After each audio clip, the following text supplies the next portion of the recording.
Bonjour à tous, bonjour à toutes, très heureux de vous retrouver pour cette nouvelle vidéo en compagnie de mon acolyte préféré, Michel. Michel, Oui, bonjour, bonjour bonjour, Michel. bonjour, Yann. Ça va? Euh, Encore une fois, on se répète, mais on veut faire un petit coucou à notre Cyril Guénaud parce que sans Cyril, on ne serait pas là. Et Absolument. Cyril, c'est un peu notre fil conducteur. Et puis notre fil conducteur aussi, c'est Jean-Pierre Adams. Et là, aujourd'hui, on a vraiment un Voilà. cadeau parce que on a quelqu'un qui a très bien connu Jean-Pierre. On espère qu'il a des anecdotes croustillantes, hein, qu'il a plein de choses à nous dire. C'est Jean-Pierre Viala. Bonjour Jean-Pierre Viala. Bonjour. Jean-Pierre Ah Viala, ben, vous nous faites le plaisir de partager ce moment. Et vous, on peut dire, alors là, autant certains ont parlé de Jean-Pierre à Nice, à Nîmes, au Paris Saint-Germain, mais alors vous l'avez connu tout frais, tout jeune. Racontez-nous comment ça s'est passé. oui, alors moi Jean-Pierre, je l'ai connu, il a fait son service militaire donc du côté de Montargis, Ah bon, bah, puisque là il était même à un moment donné avec mon frère.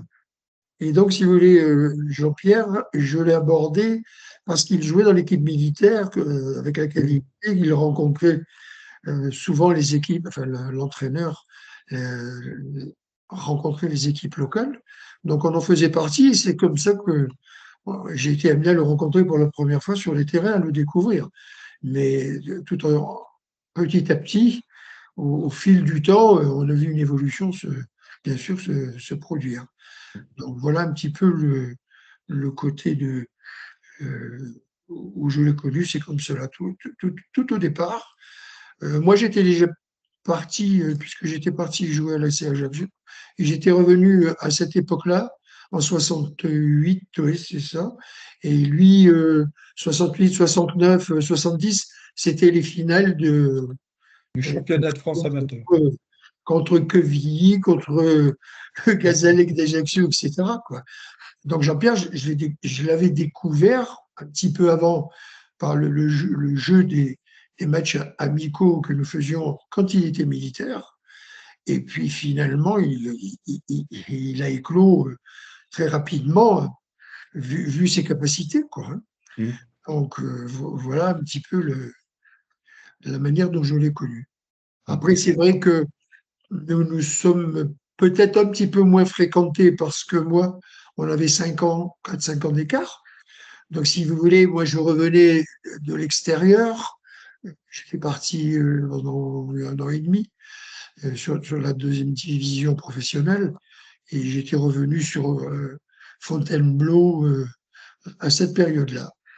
Et donc, Jean-Pierre, oui, je pourrais parler effectivement de toutes ses qualités, quoi.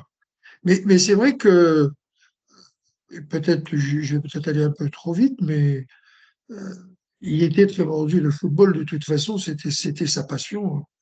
Et je pense que très vite, il avait compris que il pouvait vraisemblablement faire quelque chose. Hmm. Parce qu'il était quand même assidu aux entraînements, il travaillait correctement, voire plus que correctement, même si il avait un côté, il aimait bien la vie comme tous les jeunes. Eh Oui. oui. Et c'est vrai que la fête, etc., c'était quelque chose qu'il faisait. D'ailleurs, on avait eu un mini-drame, enfin un drame quand même, parce on a perdu un des joueurs qui était avec lui en voiture C'est ce que je un disais. soir. Alors, j'ai plus le nom du joueur d'ailleurs. Et lui est décédé et Jean-Pierre s'en est sorti miraculeusement. Il Hmm. s'appelle les Baudot, monsieur. Baudot. Exactement, exactement, voilà. Donc ça, c'est un souvenir. Je dis cette anecdote-là parce elle est importante. Ouais. Je pense qu'il a eu un déclic aussi à ce moment-là. Hmm. Et ça permet de le canaliser vraisemblablement, parce que c'était douloureux pour lui, hein, je crois qu'il en a souffert beaucoup, et qu'il s'en est réchappé. Donc je pense que déjà là, il a dû amener une petite correction dans la manière de regarder peut-être un peu le football, la Le vie, football. etc., quoi. Hmm. Voilà. Alors, ce qu'il y a avec lui, c'est vrai que moi, j'ai eu des jumeaux et il a Laurent, son premier enfant, qui est né en même temps la même année que mes enfants, quoi. Donc on avait ce côté-là un petit peu qui nous appartenait. Alors, je dois dire que Jean-Pierre, j'ai pas eu une relation privilégiée avec lui de tous les instants, etc. Oui. Parce que vu la différence un petit peu d'âge, son réseau à lui de personnes avec De qui copains, de il camarades, bien était, sûr. voilà, les copains, etc. Mais il n'empêche qu'on a fait des repas ensemble, etc. Mhm. Voilà un petit peu le. Et Le panorama. Jean-Pierre avait sa qualité, effectivement, je crois que ça a déjà été dit et répété plusieurs fois, il avait une qualité indéniable, un physique, Oui. un potentiel physique énorme, qu'il utilisait d'ailleurs moins ou pas suffisamment parce qu'il avait aussi sa vitesse. Ouais. Donc cette vitesse qui le caractérisait, hein. Donc il jouait un petit peu comme Mbappé, j'ai envie de dire au départ. Mhm. C'était tout sur la vitesse et moins sur le reste. Et c'est vrai que petit à petit, au contact d'un petit peu de toute l'équipe qui était là, de joueurs un petit peu plus avertis, il s'est forgé, lui, à ce moment-là, peut-être ses premières appréciations sur ce qu'il convenait de faire. Donc, Ce qu'il faut voilà. savoir, Monsieur Viala, c'est que l'équipe de Fontainebleau de ces années-là a été en finale 3 fois du championnat de France amateur. Oui, oui. Jean-Pierre était avant-centre et c'est là qu'il a été repéré par Kadir Firoud et Michel Mézy, qui a servi d'intermédiaire pour Nîmes Voilà. puisqu'il Alors, faisait son service oui, c'est militaire. ça. Je pense que c'est même plutôt que les finales, c'est que dans ce que je vous ai dit par rapport au match amicaux, Ouais, comme il comment s'entraînait. Michel Mézy était lui au bataillon de Joinville qui était à Fontainebleau à ce moment-là. Eh Et il y oui. Absolument. avait effectivement des matchs, etc. Puisque j'avais reçu chez moi un petit peu quelques joueurs de. Ben, il y avait lui, Michel Mézy, il y avait aussi un gardien qui est décédé. J'ai plus son nom de tête qui m'échappe. Non, si vous voulez, Michel aussi, Mézy, avait pu l'observer déjà bien avant. Et je Oui, pense qu'il a dû le souffler à Kader Firou. Parce que quand Jean-Pierre m'en a parlé, il était un peu hésitant. Je lui ai dit, écoute, Jean-Pierre, dans la vie, tu as des opportunités qui se présentent. Tu es ici, et à l'époque, quand il était sorti de son service militaire, il n'avait pas forcément une perspective professionnelle. Et je crois savoir qu'il a eu des difficultés. Bon, justement, je ne citerai pas et je ne passerai pas sur certaines anecdotes où la vie était un peu difficile malgré tout. Et je sais qu'il a été courageux. Sa femme aussi, Bernadette, également courageuse. Et il est parti parce qu'on lui disait, ta trajectoire, me semble, elle est faite. Et encore, je lui disais, tu sais, Kader Firoud, c'est bien l'endroit où il faut que tu ailles. Eh oui. Voilà. Oui. Donc, moi, j'étais personnellement ravi qu'il soit parti là-bas. Parce Mhm. que j'étais presque sûr qu'avec la poigne, avec la manière dont le manager Kader Firoud, il arrivait à avoir un passage. Pas peut-être encore jusqu'où il est arrivé, mais en tout cas, c'était une école qu'il fallait qu'il rejoigne pour pouvoir effectivement progresser. Voilà. et le coup de génie de Kadir Firoud. Oui, c'est ça, c'est Voilà. de passer derrière. Oui, parce que ça peut paraître, ah oui, c'est évident, mais c'est pas si évident que ça. Et je pense que ça a apporté à Jean-Pierre du fait qu'il avait été avant-centre, qu'il s'est retrouvé Exactement. stopper, ça lui a donné Exactement. des repères puisqu'il a été lui-même avant-centre. Mais Et ça, exactement. oui, Parce qu'il a été avançante et moi j'étais avançante. Donc quand je suis arrivé, j'ai repris ce poste. Et lui était un petit peu sur l'aile, mais effectivement, il a bien compris comment mettre en difficulté une défense. Et je mhm, pense qu'il a pu s'adapter à ce poste. Vous savez, c'est exactement de la même manière. Moi j'ai appris, si vous voulez, à voir les subtilités d'un avant-centre en jouant gardien. Parce que là où j'étais en Algérie, quand je ne veux pas faire parler de moi, mais Vous avez été j'étais meilleur gardien, joueur algérien. Vous avez été élu meilleur joueur algérien lorsque vous étiez jeune. j'ai été gagnant du concours de jeunes footballeurs. Du jeune footballeur. Et je crois que Charlie Marie devait pas être loin aussi. Charlie était avec moi. On était Ah, tous les deux. vous voyez, hein, quand même, ouais. j'ai quelques références. Hein. Oui, mais si vous voulez, très vite, je ne vais pas vous réciter tout ce que j'ai pu rater, mais à l'époque, J'avais 16 ans quand je jouais footballeur. Je devais partir, si je venais dans les 20 premiers à Paris, Batteux me prenait, il avait dit, je prendrai le gamin, si ton gamin, il avait dit à mon président, qui je connaissais, je le prendrai. Et quand j'ai passé le concours à Paris, je suis sorti 16e, à 1/100 de point pour faire la finale qui vous en retenait 15. Et Jasson, à l'époque, m'avait dit, c'est qui ton entraîneur? Ben, j'ai dit, c'est Miramont. Ah, Jeannot, Monaco. Il dit, gamin, tu m'aurais dit ça, je t'aurais mis un petit peu plus pour que tu passes. Et je suis sûr que si je faisais ça,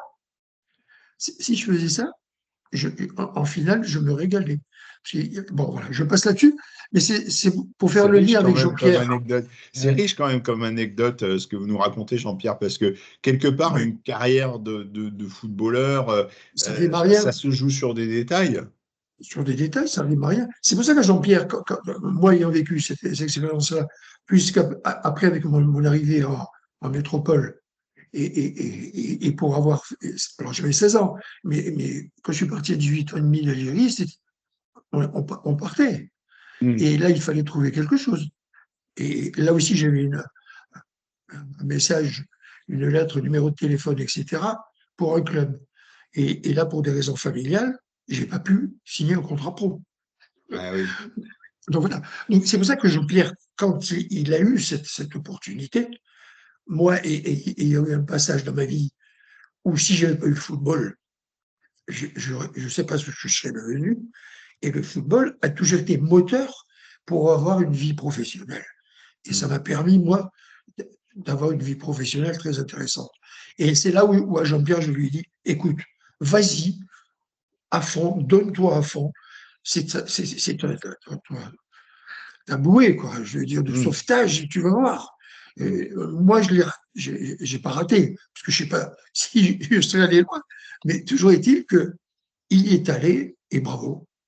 Vous avez quand même été un joueur marquant, hein. Moi, bon, pour tout vous dire, je suis à Melun, j'habite Melun, j'ai été de Gien, j'ai toujours entendu parler de vous. On m'a toujours dit que vous étiez un joueur de qualité. Votre parcours, vous avez été à Bagnols-le-Mans, oui. Donc vous J'étais avez international amateur, hein. J'étais international amateur une fois, une sélection. Avec notamment Robert Corfou. C'était l'époque comment il s'appelait à Quevilly, Orlaville. Ornaville, et il y avait aussi celui qui jouait à Ajaccio, j'ai oublié son nom, c'était vraiment un pote, lui, qui a joué aussi en pro, un noir qui est à Nouvelle-Calédonie. Alors, pas Zimaco, pas Jean, Marc Cagnon. Ouais, c'est ça, bravo. Ouais, Marc Cagnon. Le seul Calédonien que je connaissais, c'était Zimaco. Ma mémoire me fait défection, mais Cagnon et Orlaville, c'était à cette période-là. Et ce sont des joueurs que l'on retrouvait sur des finales. À l'époque, il n'y avait pas de deuxième division, c'était le CFA. Oui, c'était le CFA. Et à l'époque, on faisait tomber quand même en 32e de finale ou 16e de finale les équipes pro, quoi. Oui. Est-ce qu'il y a une anecdote que vous avez envie de nous raconter de cette époque-là, justement, un dossier un peu croustillant, j'en sais rien, peut-être une réserve pro que vous avez eue, un joueur au marquage? Un joueur qui vous a marqué. Sur Jean-Pierre? Non, sur vous, parce que c'est aussi intéressant d'en savoir sur vous, puis après on demandera sur Jean-Pierre. Non, moi, j'ai pas. Enfin, quoi vous dire? Quelque chose de croustillant, de rigolo? Non, je sais pas, vous voulez. Ouais, rigolo. Je sais pas, une anecdote sur un joueur que vous avez rencontré, une histoire un petit peu croustillante. Hein, nous, on aime bien, hein, surtout à cette heure-ci, vous voyez. Voilà. Je ne veux pas, il cherche, mais. Bon, vous avez le temps de revenir sur le sujet, hein, vous avez le temps de faire fonctionner la mémoire. Si ça me vient, je. Une anecdote sur Jean-Pierre, alors. Bon. Une anecdote sur Jean-Pierre. Si, j'en ai une bonne, tiens. Allez. Voilà. J'en ai une bonne. On s'est retrouvé un jour, un soir, d'un grand match avec quelques joueurs, justement, de l'entente. C'était peut-être un petit peu plus tard, d'ailleurs. Il y avait Max Ferrier, Je ne sais pas si ça vous dit quelque oui, chose. Qui y Cajou-Hamelin. avait encore avec nous? Il devait y avoir Corfou. Enfin, on était 3-4 joueurs. Et puis, quelqu'un que vous connaissez bien, qui était à Melun, de la chasse, Oui, qui s'occupait qui était le président. oui, et qui s'occupait aussi des concerts de Johnny Hallyday, si Il, je me il était rappelle bien. dans le monde du spectacle également. Voilà. Il nous invite en disant, venez à la maison, on finit la soirée chez moi, etc. Et donc, on part, ok, on va, et il fallait prendre un ascenseur et monter au troisième, donc très haut. Et voilà-t-il pas qu'il devait être presque 1 heure du matin, l'ascenseur panne. Ah la vache. Et lui, il nous dit, je suis, comment, ah, il a Claustrophore. peur, claustrophobe, voilà. Et il tremblait. On est resté coincé pendant une bonne heure. On a fait sonner, on a, etc., etc. Et c'est quelqu'un qui est rentré plus tard que nous, qui a entendu, qui a pu appeler, parce que le téléphone ne répondait pas, pour nous sortir de là. On est sorti décidé. On monte, on arrive, une grosse caisse, un gros colis, il ne sait pas trop ce que c'est, posé devant chez lui, il ouvre, on rentre, il ouvre la caisse, des grands vins, etc., envoyés par Johnny Hallyday. Ah ouais. Voilà. Et puis il jette ça. Alors nous on avait des revenus qui n'avaient rien à voir avec ce que il jette sa sacoche, et sa sacoche j'ouvre, il y a plein de billets qui volent.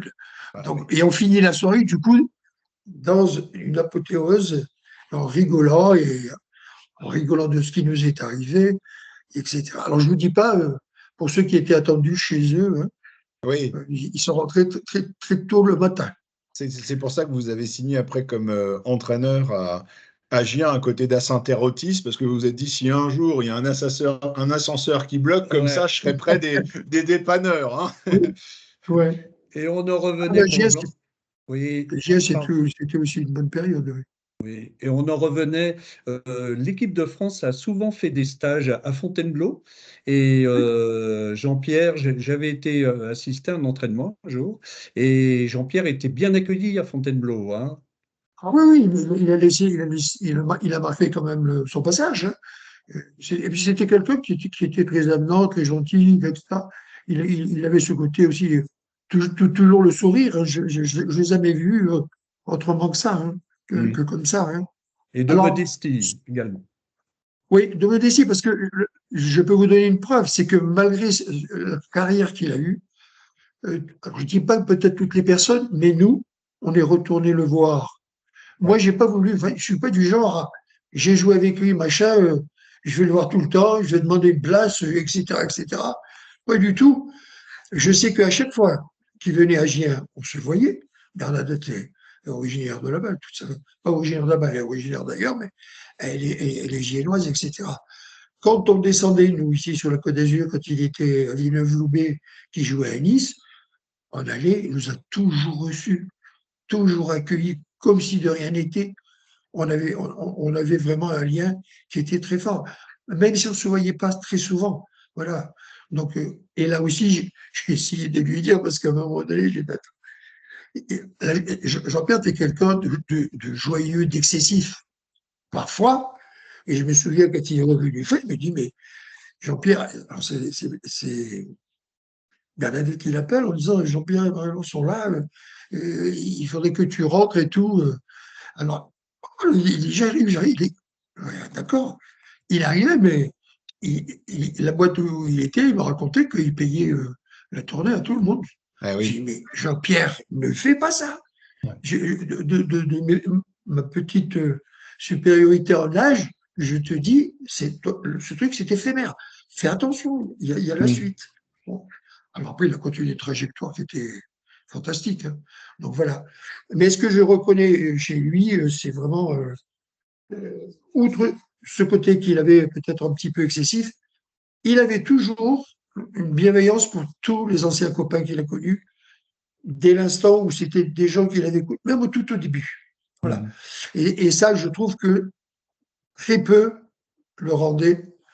Vous avez des gens qui ont eu des trajectoires phénoménales, mais qui ont laissé tomber de côté Lui, non. là d'où ils arrivaient. Hein. Voilà. Et C'est ça Monsieur surtout.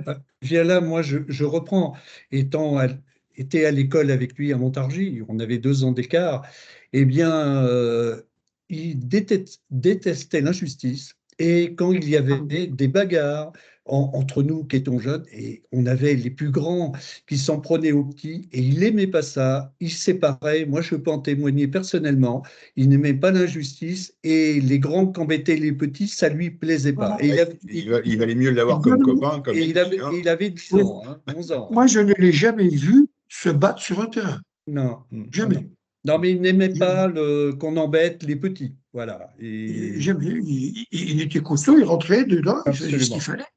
Mais jamais, jamais, jamais un mot. Voilà. Ouais. Donc, c'est vrai que c'est quelqu'un.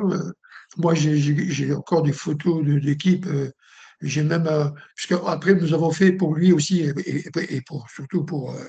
Parce qu'il faut dire que les débuts, après ce qui est arrivé à Dijon, Bernadette n'était pas à la fête non plus, hein, avant Mm. de toucher quoi que ce soit de quiconque. Hein. Ouais, Et elle en a souffert aussi à un moment donné, hein, où est pas arrivée immédiatement, etc. Donc, on avait fait d'ailleurs un match, ça devait être contre. Oui, il a joué au PSG. On oui, avait joué un match lorsqu'ils avaient euh, donné un nom au stade dans un village à oui, côté à de côté. Montargis. Oui, On c'est avait fait un ouais. match, les anciens, enfin de l'entente, etc. On avait fait un match et en recueillant la recette pour la famille, etc. Voilà. Et de ça, j'ai un cendrier avec la photo de Jean-Pierre qui est sur ce cendrier Mm. avec la tenue de PSG. Enfin, à l'époque, c'était Paris. C'était Paris. Voilà. Il y a un stade aussi juste à côté de Melun, hein, d'Amary-les-Lys, hein, juste Ouais. avant la forêt de Fontainebleau, qui est le stade Jean-Pierre Adams, juste à côté de la piscine. Euh, Est-ce que vous avez toujours eu un œil malgré tout sur sa carrière professionnelle? Est-ce que Toujours. même à distance, vous suiviez Ah oui, ça? oui, alors si je j'allais pas lui demander quoi que ce soit pour aller assister à ces matchs, etc. Je l'ai suivi régulièrement, tout le temps, tout le Mhm. temps, tout le temps, jusqu'à voilà. Et puis je suis passé le voir. Il n'y en a pas eu beaucoup d'ailleurs qui sont allés le voir de cette période-là, hein, quand il était immobilisé Mhm. sur son lit ou sur sa truc, quoi. Mhm. Et donc ça c'est des choses quand même que j'y suis pas allé régulièrement, j'y suis allé deux fois, je crois, pas plus. Donc, mais là, avec les occupations, la vie professionnelle, etc., voilà. Euh, et je suis allé à l'enterrement, j'ai regardé autour de moi, il y avait très peu de gens du secteur. J'ai vu les parents qui étaient là, de Bernadette. Ils étaient contents de me voir aussi, et moi de les rencontrer. Et voilà. Et c'est vrai que Laurent, du coup, je l'ai revu alors que je l'avais vu à Villeneuve-Loubet, je ne l'avais pas revu depuis, quoi. Hein. On a, Donc, on perçoit une émotion, un point Oui. d'émotion chez vous. On sent qu'il y a de l'émotion quand vous abordez ça. C'est touchant, mais ça, c'est palpable. Ouais, on a l'impression que c'est quelque chose qui est près de vous. Et là, de reparler de ça, mais c'est, c'est- vous savez, je vis beaucoup avec le cœur. Donc voilà. Donc je pense que dans la vie, quelles que soient les trajectoires, la relation que vous avez avec quelqu'un, elle doit demeurer. Donc ça, c'est un point fort. ouais. Voilà. Oh, oh, Moi, au-delà de, j'ai pas fait de trajectoire, il n'y a pas de jalousie, hein, je suis content pour ceux qui m'entourent, leur réussite, notamment celle de Jean-Pierre, et je vénère ce qu'il a fait, voilà, tout simplement. et puisque vous êtes quelqu'un qui parle beaucoup avec le cœur, moi j'ai envie de savoir, quand vous l'avez vu à la télévision avec l'équipe de France, l'hymne national, qu'est-ce qui s'est passé? Ça devait être quelque chose d'extraordinaire. C'était peut-être un peu vous qui étiez avec J'ai lui des à ce larmes, moment-là. je ne cache pas, je suis quelqu'un qui a eu des larmes, Hmm. tout simplement. J'ai goûté, moi, à la Marseillaise, en étant international amateur, en Islande, c'était. Et en plus, je marque le but de la victoire, si vous voulez. Et je partageais cette émotion qu'il a pu avoir. Je veux dire, et d'ailleurs, à chaque fois que j'entends, euh, peu importe, soit du rugby ou n'importe quoi, le sport en lui-même, quand des sportifs remportent un titre, une médaille d'or, là, le biathlon, c'est merveilleux de voir ces efforts, ce qu'ils font, l'hygiène qu'ils ont, le courage qu'ils ont pour des sommes pas extraordinaires dans la publicité. Moi, ça m'émeut, ça me touche profondément. Voilà. Parce que, si vous voulez, la carrière, c'est une chose, mais donner du plaisir aux gens. Vous pouvez savoir la joie que me procurer de foutre un but en lucarne ou une reprise de volée et d'entendre les gens être heureux. C'était un bonheur. Et j'en ai marqué des buts et j'en ai pas mal marqué. Monsieur Viala, en un mot, qu'est-ce que vous résumeriez sur Jean-Pierre en un mot?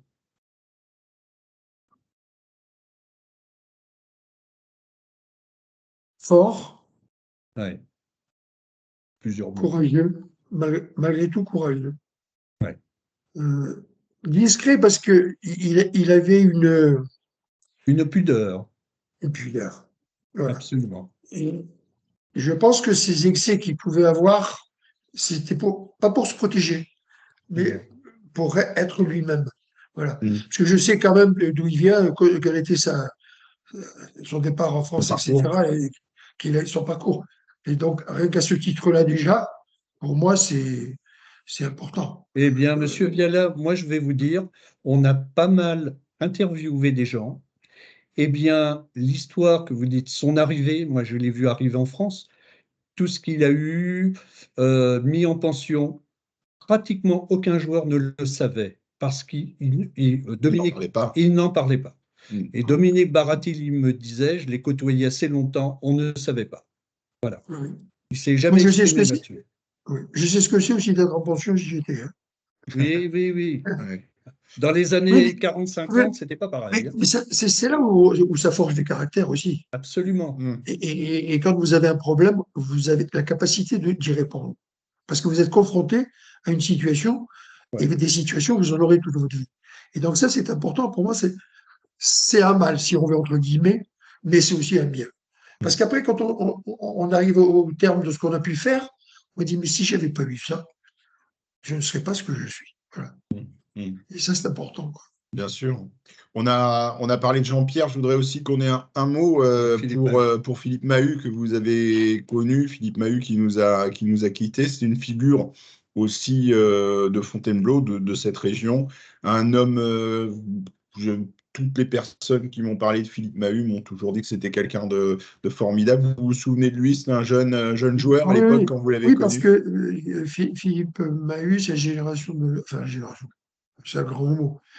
C'était un copain à mon épouse, etc. Donc, je veux dire, il était un jeune. Et ce garçon-là, c'était quelqu'un de calme, de raisonné. Il aimait aussi les gens. Jamais je l'ai entendu dire quoi que ce soit de désagréable sur quelqu'un, etc. Et lui aussi, hein, il a quand même été assez haut, ou très haut. Et de la même manière, il avait cette modestie, dès qu'il était à Fontainebleau, etc. Extraordinaire. Extraordinaire. C'est quelqu'un que j'ai beaucoup estimé aussi, même si ensuite, quand il est parti, il était plus jeune que moi, hein, 12 ans à peu près. Quoi, hein. Mais là aussi, j'ai suivi sa trajectoire. Quoi, donc, et toujours la même émotion quand il était en équipe de France. Ouais. Vous avez connu des joueurs quand même quand il était en équipe de France. C'est une grande tristesse quand il est décédé, quoi, parce qu'à l'âge qu'il avait, il avait repris le cabinet d'assurance de son père et tout ça. Donc, ça aussi, c'est difficile. C'était Pierre Libarski. On connaissait bien aussi son épouse. Quoi. Mais c'est vrai que c'était un garçon intelligent. Mm. Et d'ailleurs, il a fait partie d'une équipe à l'époque, on a fait une carrière à Fontainebleau. Mhm. J'avais une équipe de gamins qui avaient entre 19 et 22 ans. Des gens qui étaient universitaires, etc. Ils avaient quelque chose dans la tête. On avait quand même des finales avec cette équipe-là. On avait gagné la Coupe de Paris contre des équipes seniors parisiennes qui étaient très, très dures à l'époque, avec des minots comme ça. Mm. Mais alors, eux, ils faisaient une fête extraordinaire. Alors là, c'est les anecdotes que je peux vous en raconter. Hein. De monter Mhm. sur les tables, de boire, etc. Et moi, entraîneur, derrière, je ne disais rien parce que je savais que derrière, dans la semaine, ils cravachaient. Et c'était des garçons extraordinaires. Cette jeunesse, ils étaient quelques-uns, hein, parce qu'il y en avait d'autres qui étaient aussi très, très bons, qui n'ont pas eu de carrière particulière. Mais Manu, oui, il avait déjà une taille quand même, Mm. une allure. Une allure de gaillard. D'ailleurs, Ouais. j'étais en train de vous parler tout à l'heure quand il était au Matra Racing, Pierre Lisbarski, quand il est arrivé, il a dit personne ne m'a parlé, personne n'a été avec moi. Le seul qui m'a parlé, c'était Philippe Mahut, et on voit bien que c'était vraiment quelqu'un qui était gentil, Oui, oui. qui Oui, avait la grande absolument. classe. On va conclure, Il avait une Jean-Pierre. éducation familiale qui était très, très, très, très forte. Hein. Je vais laisser Voilà. le mot de la fin à Eh Michel. bien, Monsieur Viala, encore merci. Et puis, pour tout le Jean-Pierre, monde, pour Jean-Pierre, le groupe Jean-Pierre Jean-Pierre. Adams, jamais oublié. Puis, dans notre groupe fait partie, entre autres, Robert Corfou, qui fait partie de notre groupe et qui, Robert Corfou, a fait une grande carrière de DTN, notamment au Cameroun. Et Tout voilà, à fait, oui. Il a fait une belle carrière, très, très belle carrière, Jean-Pierre. Robert Robert. Corfou. Voilà. Oui, oui. Eh bien, je vous remercie vraiment beaucoup au nom du C'est groupe. un Je vous en bon, prie, bon c'était moment un plaisir de d'émotion. se remémorer un Absolument. ami très, très, très, très, très porté dans mon cœur. Et c'est vrai que c'est des moments qui sont durs quand même. Oui, Merci à vous et merci je pour vous ce en beau prie. moment Merci, d'émotion et monsieur. Alors, votre sincérité. j'en profite quand même pour saluer Bernadette. Bien sûr. Oui, Je pense que si elle a accès oui, ah à, oui. Elle nous écoute. on l'embrasse très fort avec mon épouse et en s'excusant de pas trop souvent la contacter, quoi. Donc voilà, parce que ça fait 2 ans maintenant, oui, 2 ans passés et demi. Et c'est vrai que sa vie n'est pas facile. J'ai pu voir un petit peu avoir quelques échos et c'est vrai Mm. que c'est difficile. Voilà. Mais je sais que ses Merci. enfants sont là parce que c'est une famille extraordinaire. Ouais. Moi, je peux vous dire que là aussi, c'est une réussite parce que Jean-Pierre, ses enfants, c'était tout aussi. Et là, je pense qu'ils le rendent bien à leur mère et c'est vraiment une famille extra. Voilà. Merci à vous. Merci, c'était le mot de la fin. Je vous Merci en prie. Jean-Pierre Viala. On vous Ça fait souhaite une belle plaisir pour moi soirée. de dialoguer avec vous. Portez-vous bien. Voilà. Allez, au Merci revoir, beaucoup. Au revoir. Jean-Pierre. Merci de votre gentillesse. Au revoir. Donc, si je souhaite me brancher sur le groupe, il faut Oui. adhérer à quelque chose ou Oh, il faut. Oui, oui, c'est 100 000 euros l'adhésion et non, le chèque est à mettre au nom. Voilà. Non, non, Non, non, on mais va vous expliquer ça. On va vous expliquer ça. On va vous envoyer les éléments, voilà, c'est envoyez-moi Jean-Pierre. ça, oui. Oui, oui, au contraire. Avec plaisir. avec Ça plaisir. permettra de suivre un petit peu Voilà, l'ensemble je vous envoie tout ça, d'infos. monsieur. Monsieur Et Villain. rassurez-vous, c'est gratuit. Oui, c'est gratuit. Oui, Bon, oui. mais oui, d'accord, ok. Allez, à Belle bientôt. soirée à vous. Au revoir. Au Merci revoir. à vous. Au Au revoir. revoir. Merci. Au C'est revoir. nous. À bientôt. Allez. Bon.